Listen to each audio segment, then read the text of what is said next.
Yeah. Yeah. I think I've got as far as I have in all my realms of success, I guess you could say, by self-analyzation, analyzing myself to the highest degree, being self-critical in a good way, constantly analyzing what I'm doing. Like every time I check my phone, I get a wave of guilt over my body, especially when I'm working. You can get these feelings and just kind of like ignore them later. Or what you can do is write them down. If you can see them on a piece of paper, you will analyze yourself so much harder, especially if it's something you care about, such as my work and my boxing. These are the main two things in my life and my love life as well. If I feel something is wrong in those areas, I will start to write about it. Take two things away from this video of me sitting in an ice bar, butt ass naked. Get a journal and create different chapters of your life depending on when you finish your journal. In each journal, be more critical than anyone can ever be to you. Being self-critical in a encouraging way. So knowing that you can do better. Like before, I have this section in my journal. I saw myself in the mirror. I read this recently. It was from a couple years ago. I saw myself in the mirror and I knew I could be making more progress, not out of a place of shame for myself, but out of a place of hope that I could see my potential. I knew what I wasn't doing and I knew what I could do. And I just knew if I did those things, I would make the progress. There was no negative emotion attached to it. And I think that was really powerful. Writing that down in my journal completely changed my physique. As you can see when I fucking hop out of this ice bath. Now it's been 3 minutes. Ooh.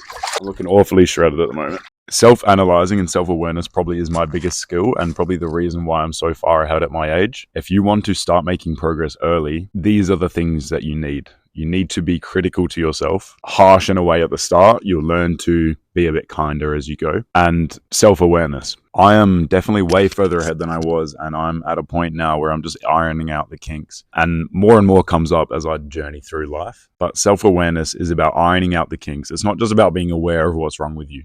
That's step 1. Step 2 is writing it down, and step 3 is fixing it. So how do you actually become self-aware and self-analyze and be self-critical? You start with the awareness because you need to know what you're being critical about. Start with writing about yourself. Who do you think you are? What are your character traits? You should have a journal by now, especially if you've been watching me just for a little bit. All you need to do in this journal, daily if you can, is work on the skill of self-awareness. So that would be analyzing yourself every single day. The more that you write about what you think you're doing, little tweaks that you can make in life, how you handle these certain conversations, how you handle this business deal, how you close this client, all of these moments that you are thinking about that will reinforce a mental model of you being focused on that particular subject. So you will, just by effect of writing these things down in everyday life, notice it, start noticing it in real time, which is beautiful.